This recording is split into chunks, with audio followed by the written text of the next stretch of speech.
परमात्मा की 16,108 पत्नियां हैं।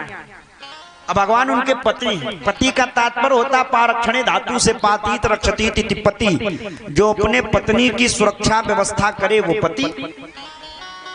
अब अगर हम अपने लौकिक बुद्धि से सोचेंगे कि भगवान की इतनी पत्नियां, फिर उन पत्नियों के द्वारा 10-10 बेटे माने 1,16,108 गुणे 10 बराबर 1,61,080 इतने बच्चे, फिर उनका विवाह हुआ, उनके बच्चे माने करोड़ों में जो यदुवंश हो गया, भगवान का इतना बड़ा परिवार हो गया, तो जनसंख्या नियंत्रण ही नहीं रहा। बोले ना, अरे भाई ये तो अभी करोड़ों 56 करोड़ ही केवल लिखा है ग्रंथों में।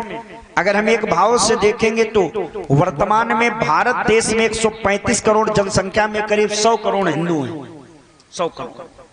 और विदेशों में जो हिंदू रह रहे हैं उनकी तो गिनती ही नहीं।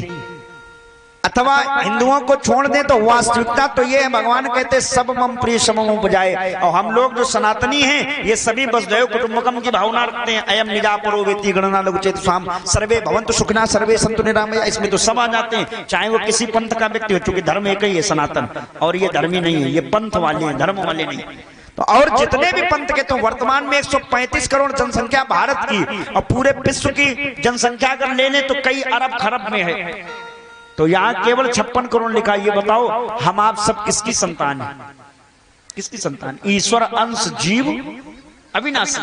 तो हम आप भी उस परमात्मा की ही संतान हैं। तो भागवत में तो कम ही लिखा है विवाह बच्चे। हम तो कहते दुनिया में जितने भी चराचर ब्रह्मांड में जीव दिखाई पड़ रहे सब परमात्मा की ही तो पुत्र हैं, परमात्मा की ही हम आप पत्नियां हैं।